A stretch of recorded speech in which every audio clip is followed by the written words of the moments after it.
باب جلود المیتۃ قبل ان تدبغ.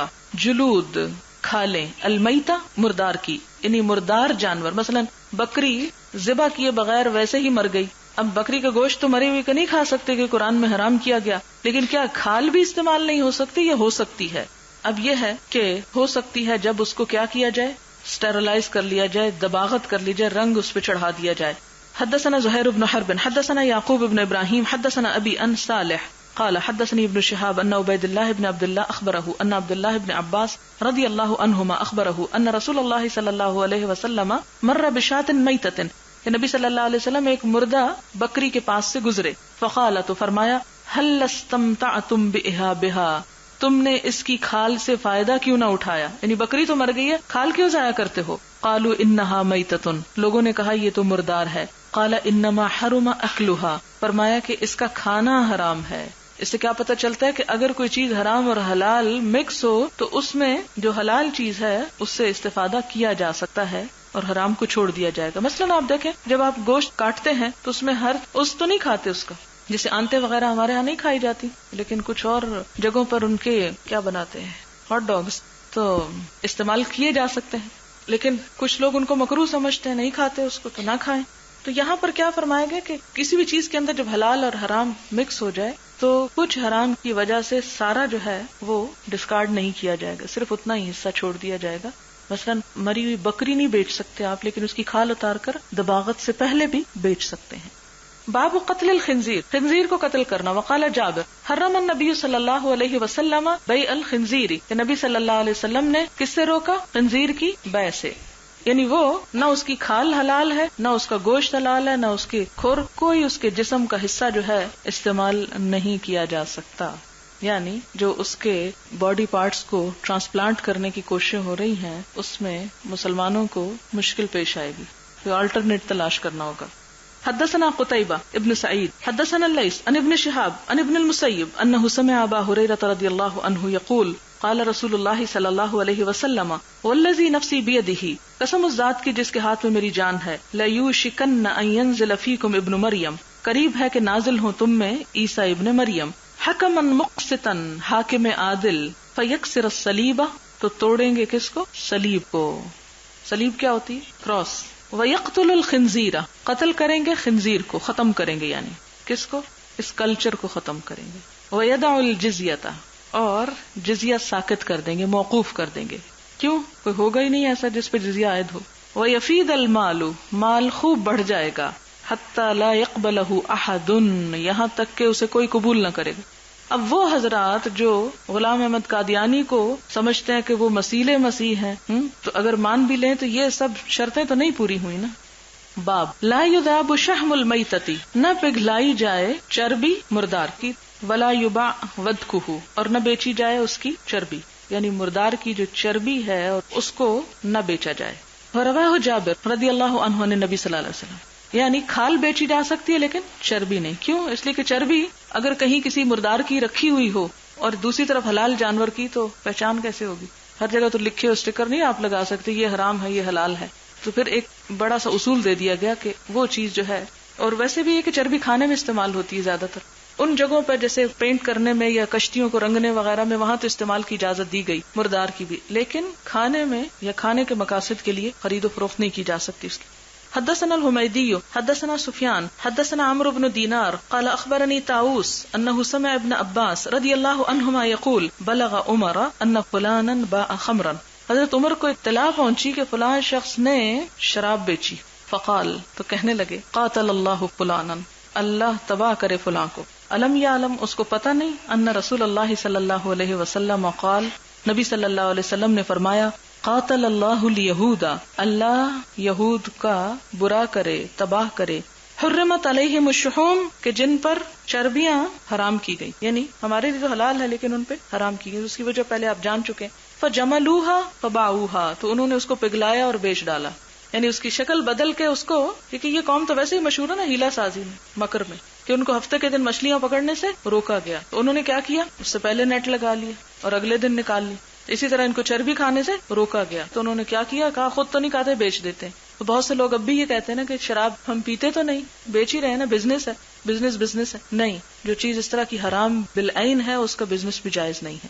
حدثنا عبدان اخبرنا عبد الله اخبرنا يونس عن ابن شهاب سمعت سعيد بن المسيب عن ابي هريره رضي الله عنه ان رسول الله صلى الله عليه وسلم قال، نبی صلی اللہ علیہ وسلم نے فرمایا، قاتل الله اليهود حرمت عليهم الشحوم، کہ ان پر چربیاں حرام کی گئیں، فباعوها، انہوں نے اس کو بیچ ڈالا، واكلوا اثمانها، اور اس کی قیمت کھا لی. قال ابو عبداللہ، امام بخاری کہتے ہیں قاتلهم اللہ، اس کا معنی کیا ہے؟ لعنهم، اللہ ان پہ لعنت کرے. قتل الخراسون، قرآن پاک میں آتا ہے کہ خراسون مارے گئے، یعنی مراد کیا؟ لعن الخراسون. اور خراسون کون ہوتے ہیں؟ خرس کہتے ہیں اندازہ کرنے کو، یعنی قیاس آرائیاں کرنے والے، ظن و تخمین کی بنیاد پر بات کرنے والے. باب بیع التصاویر التي ليس فيها روح وما يكره من ذلك، ایسی تصویریں بیچنا کہ جن کے اندر روح نہ ہو، یعنی بے جان چیزوں کی، نان لیونگ تھنگز جو ہیں، ان کے ڈیکوریشن پیس وغیرہ بنا کر بیچے جا سکتے ہیں لیکن جاندار نہیں. حدثنا عبد الله بن عبد الوهاب حدثنا يزيد بن زرع اخبرنا عوف عن سعيد بن ابي الحسن قال كنت عند ابن عباس رضی اللہ عنہما. سعید بن ابو الحسن کہتے ہیں کہ میں ابن عباس رضی اللہ تعالیٰ عنہما کے پاس تھا. اذ اتاه رجل، ان کے پاس ایک شخص آیا، فقال یا ابا عباس، اس نے کہا اے ابو عباس، انی انسان، میں ایک شخص ہوں، انما معیشتی، میری معیشت جو ہے، من صنعت یدی، میرے ہاتھ کی صنعت پر منحصر ہے، وانی اصنع هذه التصاویر، اور میں یہ تصویریں بناتا ہوں، یعنی تصویریں بنا کے بیچتا ہوں، یہی میرا پیشہ ہے. فقال ابن عباس، ابن عباس کہتے ہیں لا احدثک، میں تمہیں کچھ نہیں کہتا، الا ما سمعت من رسول اللہ صلی اللہ علیہ وسلم، مگر وہی جو میں نے نبی صلی اللہ علیہ وسلم سے سن رکھا ہے. سمعتہ یقول، میں نے آپ کو کہتے ہوئے سنا، من صور صورتا، جس نے کوئی تصویر بنائی، فإن اللہ معذبہ، تو اللہ اس کو عذاب دینے والا ہے، حتی ینفخ فیہ الروح، یہاں تک کہ وہ اس میں روح پھونکتے، یعنی ہاتھ سے جو رسم جسے ڈرائنگ یا اسکیچ کرنا ہوتا ہے وہ مراد ہے. ولیس بنافخ فیہا ابدا، اور وہ اس میں کبھی بھی روح پھونک نہیں سکتا. فربا الرجل ربوۃ شدیدۃ، تو اس شخص کا ایک دم حال غیر ہو گیا، واصفر وجہہ، اور اس کا رنگ زرد پڑ گیا.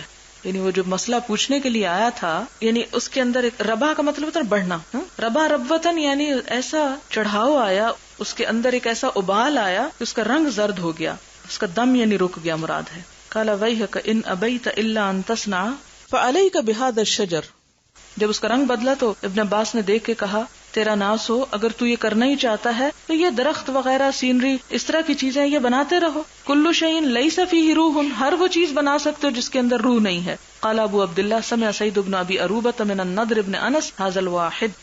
باب تحریم التجارت فی الخمر، شراب کی سوداگری کی حرمت. وقال جابر رضی اللہ عنہ حرم النبی صلی اللہ علیہ وسلم بیع الخمر، نبی صلی اللہ علیہ وسلم نے شراب کی تجارت سے منع کیا، اس کو حرام قرار دیا ہے. حدثنا مسلم حدثنا شعبہ عن الاعمش عن ابی الضحى عن مسروق عن عائشة رضی اللہ عنہا لما نزلت آیات سورة البقرہ عن آخرها خرج النبی صلی اللہ علیہ وسلم فقال حرمت التجارت فی الخمر. جب سورة البقرہ کی آیات اتری، آخری آیات یعنی جس میں سود کا ذکر آتا ہے، آپ کو یاد ہی ہوگا، تو آپ صلی اللہ علیہ وسلم نے سود کو حرام کرنے کے ساتھ ساتھ ایک اور چیز کی بھی اس مناسبت سے حرمت کا ذکر کر دیا، اور وہ کیا تھا؟ آپ نے فرمایا حرمت التجارت فی الخمر، شراب کی تجارت حرام کی گئی. باب اسم من باع حرا، آزاد کو بیچ ڈالنا. جیسے بعض لوگ بچے پکڑ کے اغوا کر لیتے ہیں اور پھر ان کو آگے بیچ ڈالتے ہیں، تو بہت بڑا جرم ہے. حدثني بشر بن مرحوم حدثنا يحيى بن سليم عن اسماعيل بن أمية عن سعيد بن ابي سعيد عن ابي هريرة رضي الله عنه عن النبي صلى الله عليه وسلم قال، نبی صلی اللہ علیہ وسلم نے فرمایا، قال اللہ، اللہ تعالیٰ فرماتے ہیں، حدیث قدسی ہے، ثلاثۃ، تین لوگ ایسے ہیں، انا خصمہم، میں ان کا دشمن ہوں، یوم القیامت، قیامت کے دن. رجل اعطى بی ثم غدر، وہ شخص جو میرا نام لے کے کوئی عہد کرے پھر وعدہ خلافی کر دے، یعنی اللہ کی قسم کھا کے کوئی وعدہ کرے اور پھر اس وعدے کو توڑ ڈالے. ورجل باع حرا، اور وہ شخص جو کسی آزاد کو بیچ ڈالے، فاکل ثمنہ، اور اس کی قیمت کھا جائے. ورجل استاجر اجیرا، اور وہ شخص جو کسی مزدور کو مزدوری پر رکھے، فاستوفى منہ، اس سے پورا کام لے، ولم یعطہ اجرہ، اور اس کو اس کا اجر نہ دے، اس کی اجرت نہ دے.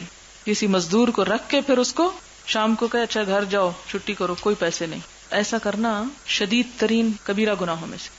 باب بیع العبد والحیوان بالحیوان نصیئتا، بیچنا غلام کو یعنی غلام کو غلام کے بدلے، والحیوان بالحیوان حیوان کو حیوان کے بدلے، نصیئتا ادھار کے ساتھ. واشترى ابن عمر راحلة بأربعة أبعرة مضمونة، اور عبداللہ بن عمر نے ایک اونٹنی خریدی، راحلہ اونٹنی، بأربعة أبعرة 4 اونٹوں کے بدلے، مضمونة علیہ جو زمان میں رکھی ہوئی تھی، یوفیہا صاحبها بالربزة، اور اس کے مالک نے وعدہ کیا کہ اس کو ربزہ میں حوالے کرے گا. وقال ابن عباس کہتے ہیں قد یکون البعیر خیرا من البعیرین، ہو سکتا ہے کہ ایک اونٹ 2 اونٹوں سے زیادہ اچھا ہو، یعنی بعض اوقات 2 کنڈم قسم کے اونٹ اور ایک اونٹ ان کے مقابلے میں زیادہ قیمتی. مثلا آپ نے دیکھا ہوگا ایک گھوڑے کی قیمت مثلا 10,000 ہے اور بعض اوقات دوسرے کی قیمت 10 لاکھ ہو سکتی ہے. بہت بڑا فرق بھی ہوتا ہے بعض اوقات جانوروں میں. تو ایسی صورت میں چینج اس طرح کا ایکسچینج کیا جا سکتا ہے. پھر وہی بات جو صبح سے دہرا رہے ہیں کہ ویلیو کو دیکھ کر سودا ہوگا، نہ کہ عدد تعداد کو یا کیل ناپ اور وزن کو نہیں. وقال ابن عباس قد يكون البعير خيرا من البعيرين واشترى رافع بن خدیج بعيرا ببعيرين فآتاهما احاطاه احدهما، اور یہاں بھی انہوں نے کیا کیا، رافع بن خدیج نے ایک اونٹ خریدا 2 اونٹوں کے بدلے، اور پھر ان میں سے ایک کو اسی وقت دے دیا اور دوسرے کو ادھار دیا مراد ہے. وقال آتی کا بالآخر غدا، اور کہا دوسرا میں کل لے آؤں گا، رحمن یعنی دیر نہیں کروں گا انشاءاللہ. یعنی ایسا کیا جا سکتا ہے. مثلا 1 لاکھ کا سودا کیا گیا، 50 آج دے رہا ہوں 50 کل، تو ایسا ادھار کیا جا سکتا ہے. لیکن اگر یہ ہو کہ 50 آج اور 60 کل، جبکہ سودا 1 لاکھ کا ہو، تو مدت کے اضافے کے ساتھ قیمت میں اضافہ پھر سود قرار پاتا ہے. وقال ابن المسیب لا ربا فی الحیوان، حیوانوں میں کوئی سود نہیں، ربا نہیں. البعیر بالبعیرین، 2 اونٹوں کے بدلے 1 اونٹ خریدا جا سکتا ہے. والشاۃ بالشاتین، اور 2 بکریوں کے بدلے 1 بکری، الی اجل وقت کی تعین کے ساتھ. یعنی اگر کوئی کہے کہ میں تمہاری بکری خریدنا چاہتا ہوں اور وہ بکری 5,000 کی ہو، جبکہ اس کے پاس 2 بکری کے بچے ہیں جو 2,500 کے، مثال کے طور پہ، اگر وہ یہ کہے کہ یہ مجھے دے دو آج، مجھے ضرورت ہے، 1 بچہ تم آج لے جاؤ اور دوسرا میں 6 مہینے بعد دوں گا، تو ایسی صورت میں کیا جا سکتا ہے، یعنی وہ سود میں شمار نہیں ہوگا. وقال ابن سیرین لا بأس ببعیر ببعیرین نصیئۃ، کہ 1 اونٹ 2 اونٹوں کے بدلے ادھار بیچنے میں کوئی حرج نہیں. حدثنا سلیمان بن حرب حدثنا حماد بن زید عن ثابت عن انس رضی اللہ عنہ قال كان في السبي صفیۃ فصارت الى دحیۃ الکلب ثم صارت الى النبی صلی اللہ علیہ وسلم. کہ قیدیوں میں حضرت صفیہ تھی جو حضرت دحیہ کلبی کے حصے میں آئی، پھر وہ حضور صلی اللہ علیہ وسلم کو مل گئی. باب بیع الرقیق، باب بیع بیچنا، الرقیق غلام کا، غلام بیچنے کے بارے میں. حدثنا ابو الیمان اخبرنا شعیب عن الزہری قال اخبرنی ابن محیرز ان ابا سعید الخدری رضی اللہ عنہ اخبرہ انہ بینما هو جالس عند النبی صلی اللہ علیہ وسلم. ابو سعید خدری کہتے ہیں کہ ایک مرتبہ وہ حضور صلی اللہ علیہ وسلم کے پاس بیٹھے ہوئے تھے. قال، تو کہا ایک شخص نے، یا رسول اللہ، اے اللہ کے رسول صلی اللہ علیہ وسلم، انا نصیب صبیا، ہم پہنچتے ہیں کچھ لونڈیوں کو یعنی قیدی عورتوں کو، فنحب الاسمانا، یعنی ہمیں حاصل ہوتی ہیں، پھر ہم چاہتے ہیں ان کی قیمت، یعنی انہیں بیچنا چاہتے ہیں، اپنے پاس رکھنا نہیں چاہتے. فکیف تری فی العزل، تو آپ کا عزل کے بارے میں کیا خیال ہے؟ فقال، تو آپ نے فرمایا، او انکم تفعلون ذالک، کیا تم ایسا کرتے ہو؟ لا علیکم اللہ تفعلوا ذالکم، اس سے کوئی فرق نہیں پڑتا کہ تم ایسا کرو یا نہ کرو. فإنها لیست نسمۃ، کیونکہ کوئی جان ایسی نہیں، کتب اللہ، جسے اللہ نے لکھ دیا ہو، ان تخرج، کہ وہ نکلے یعنی دنیا میں آئے، الا ہی خارجۃ، مگر وہ ضرور آنے والی ہے. یعنی عزل کی وجہ سے کسی آنے والی جان پہ فرق نہیں پڑے گا، اس لیے ایسا کرنا یا نہ کرنا جو ہے وہ برابر ہے. یہاں پر جو باب جس کے حوالے سے یہ حدیث آئی ہے وہ یہ کہ فنحب الاسمانہ، کہ جو لونڈیاں جنگ میں ہمارے ہاتھ آتی ہیں ہم ان کو خود نہیں رکھنا چاہتے، آگے بیچنا چاہتے ہیں. تو آپ صلی اللہ علیہ وسلم نے اس بارے میں یہ نہیں فرمایا کہ تم ان کو مت بیچو، بلکہ اس کے ساتھ یہ کہ ان کے ساتھ وہ عزل اس لیے کرتے تھے تاکہ وہ حامل نہ ہو، تو اس پر آپ نے بات کی، لیکن بیچنے یا نہ بیچنے کے بارے میں کوئی رائے نہیں دی، جس سے یہ ظاہر ہوتا ہے کہ ان کو آگے بیچا جا سکتا ہے. باب بیع المدبر، مدبر کو بیچنا. مدبر دال بے رے سے ہے، دبر کہتے ہیں پیٹھ کو، پیچھے.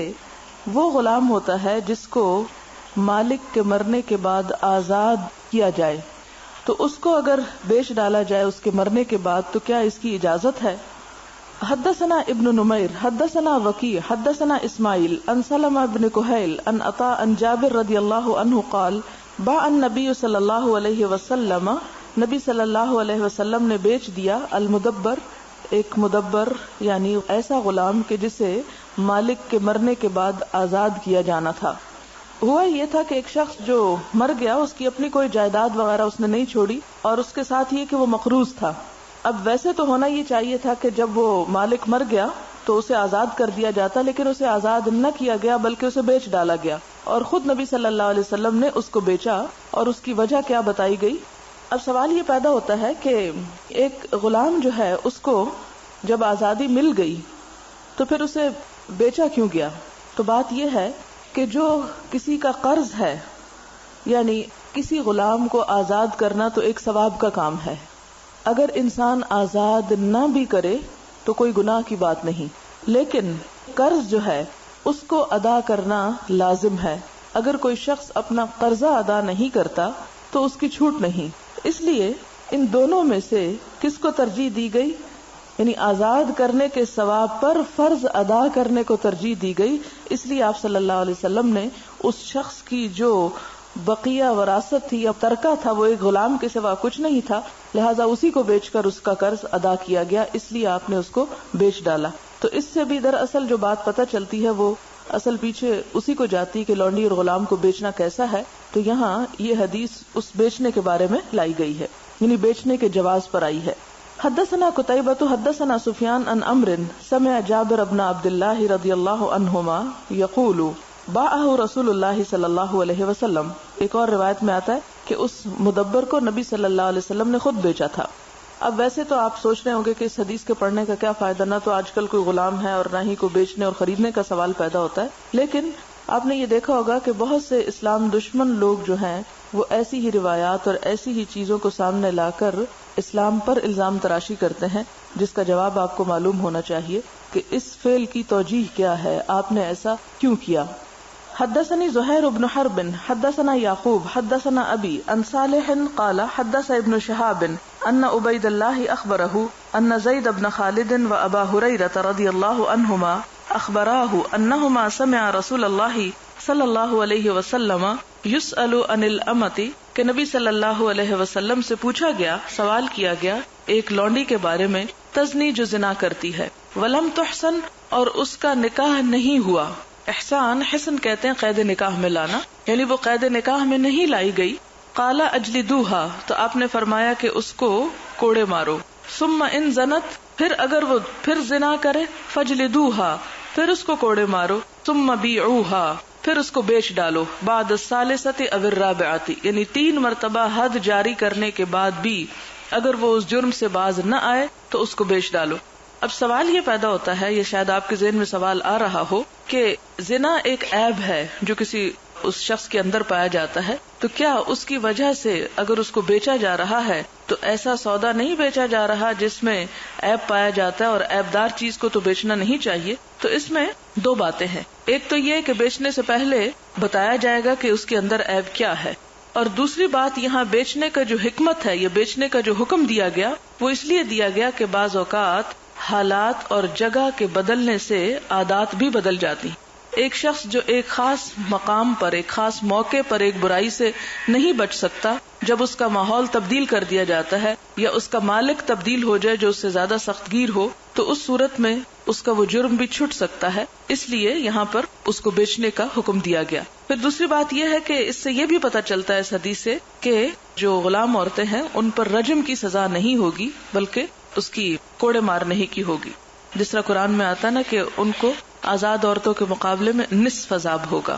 حدثنا عبد العزيز بن عبد الله قال اخبرني الليث عن سعيد عن ابيه عن ابي هريره رضي الله عنه قال سمعت النبي صلی اللہ علیہ وسلم کہتے ہیں کہ میں نے نبی صلی اللہ علیہ وسلم سے سنا، یقول آپ نے فرمایا، اذا زنت امۃ احدکم جب تم میں سے کسی کی لونڈی زنا کرے، فتبین زناها پھر اس کا زنا واضح ہو جائے، ظاہر ہو جائے، پتہ چل جائے، فلیجلدها تو چاہیے کہ اسے اس پہ حد جاری کرے، اس کو کوڑے لگائے، الحد حد کے طور پر، ولا یسرب علیہا اور اس کو نہ جھڑکے، نہ برا بھلا کہے، قرآن پاک میں بھی اس سے ملتا جلتا لفظ آپ نے پڑھا ہوگا، سورۃ یوسف میں آتا ہے لا تثریب علیکم اليوم، تو ضرب ہوتا ہے ملامت کرنا، ڈانٹنا، تو اس کو ڈانٹ ڈپٹ نہ کرے۔ اس سے یہ بات پتہ چلتی ہے کہ اگر کوئی شخص ایسا جرم کرے یا کسی کے اندر ایسی کوتاہی یا گناہ ہو کہ جس پر اس کی سزا حد جاری کرنا ہو تو وہ سزا دے دینی چاہیے، پھر زبان کو بند رکھنا چاہیے، زبانی ملامت یعنی طعنے وغیرہ نہیں دینے چاہیے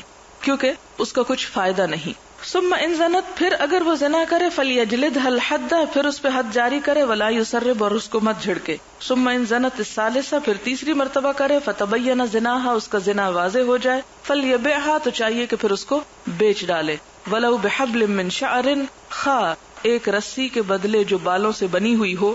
مراد یہ کہ چھوٹی سی چھوٹی قیمت کے عوض بھی اسے بیچ دینا چاہیے، حبل من شعر، یعنی پھر وہ یہ نہ دیکھے کہ اس کی قیمت ابھی صحیح نہیں لگ رہی تو اسے ابھی نہیں بیچتا، نہیں پھر بیچ ڈالے۔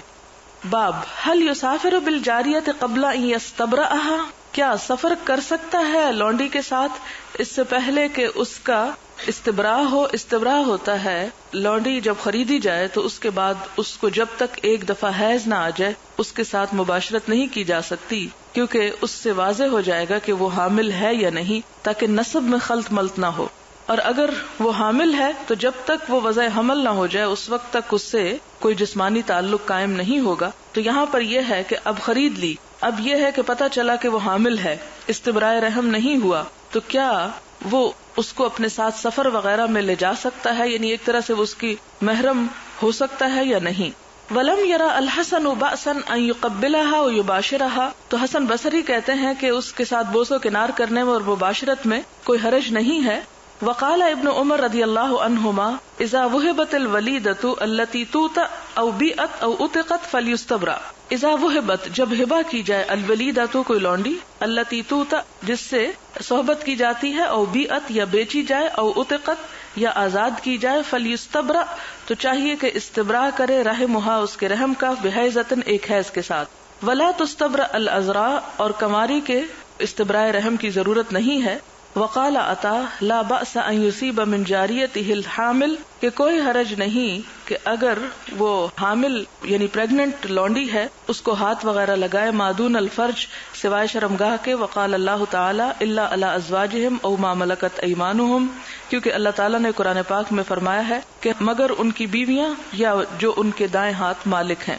حدثنا عبد الغفار بن داود حدثنا یعقوب بن عبد الرحمن عن عمرو بن ابی عمرو عن انس بن مالک رضی اللہ عنہ قال قدم النبی صلی اللہ علیہ وسلم خیبر، حضور صلی اللہ علیہ وسلم خیبر کی طرف تشریف لائے، فلما فتح اللہ علیہ الحصن، جب خیبر کا قلعہ، حصن کہتے ہیں قلعے کو، خیبر کا قلعہ اللہ تعالیٰ نے آپ کو فتح کروا دیا، ذکر لہ جمال صفیہ بنت حیی بن اخطب، تو آپ کے سامنے صفیہ بنت حیی بن اخطب کے حسن و جمال کا ذکر کیا گیا، وقد قتل زوجہا، اور ان کے شوہر کو قتل کیا گیا تھا، یعنی اس جنگ میں ان کا شوہر مارے گئے تھے، وکانت عروسن، اور وہ نئی دلہن تھی، یعنی ابھی نئی نئی شادی شدہ خاتون تھی، اور اسی جنگ میں یعنی جنگ خیبر میں ان کے شوہر قتل کر دیے گئے۔ فاصطفاها رسول اللہ صلی اللہ علیہ وسلم لنفسہ، تو نبی صلی اللہ علیہ وسلم نے ان کو اپنی ذات کے لیے چن لیا۔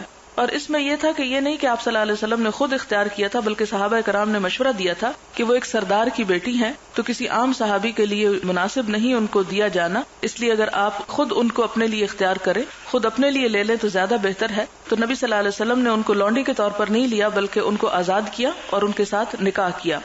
فاصطفاها رسول اللہ صلی اللہ علیہ وسلم لنفسہ فخرج بها حتی بلغنا سد الروحا، کہتے کہ پھر آپ ان کو لے کے نکلے، یعنی خیبر سے واپسی پہ مدینہ کی طرف لے آئے، یہاں تک کہ ہم سد روحا کے مقام پر پہنچے۔ حلت، تو پھر وہ پاک ہوئی، یعنی وہ حائضہ تھیں اور پھر وہ پاک ہوئی۔ فبنا بہا، تو نبی صلی اللہ علیہ وسلم نے ان کے ساتھ بنا کیا۔ ثم صنع حیثن، پھر آپ نے ان کے لیے حیث تیار کیا۔ حیث ہوتا ہے کھانا جس میں کھجور، گھی اور پنیر وغیرہ ملایا جاتا ہے، کہ حلوے کی طرح۔ فی نطعن، دسترخوان پر رکھا گیا، صغیرن، چھوٹے سے، یعنی ایک حلوہ تیار کر کے چھوٹے سے دسترخوان پہ رکھا گیا۔ ثم قال رسول اللہ صلی اللہ علیہ وسلم، پھر نبی صلی اللہ علیہ وسلم نے فرمایا، آذن من حولک، کہ تمہارے آس پاس جو قریب قریب لوگ ہیں ان کو بلا لو۔ فکانت تلک ولیمۃ رسول اللہ صلی اللہ علیہ وسلم علی صفیہ، تو یہ حضور صلی اللہ علیہ وسلم کا ولیمہ تھا حضرت صفیہ کے نکاح کے بعد۔ ثم خرجنا الی المدینہ، پھر ہم مدینہ کی طرف آئے۔ قال کہتے ہیں فرأیت رسول اللہ صلی اللہ علیہ وسلم، میں نے دیکھا کہ نبی صلی اللہ علیہ وسلم یحوی لہا وراءہ بعباءۃ، کہ آپ نے اپنے پیچھے حضرت صفیہ کے لیے ایک گدی تیار کی، یعنی اونٹ پر بٹھانے کے لیے. یحوی کا مطلب ہوتا ہے گول کرنا. حاوی کا لفظ بھی اسی سے ہے، حاوی گھیرنا، یعنی اس طرح کا گول قسم کا کشن تیار کیا، کیونکہ وہ اونٹ پہ ڈائریکٹ ان کو نہیں بٹھایا بلکہ اباء یعنی ایک کمبل کے ساتھ، ایک بڑی چادر کے ساتھ ایک کشن تیار کیا، گدی بنائی اور اس پر حضرت صفیہ کو بٹھایا. ثم یجلس عند بعیرہ، پھر آپ صلی اللہ علیہ وسلم اپنے اونٹ کے پاس بیٹھتے تھے. فیدع رکبتہ، آپ اپنا گھٹنا رکھتے. فتدع صفیہ رجلہا، تو حضرت صفیہ اپنا پاؤں آپ صلی اللہ علیہ وسلم کے گھٹنے پر رکھتی. علی رکبتی حتی ترکب، یہاں تک کہ سوار ہو جائیں.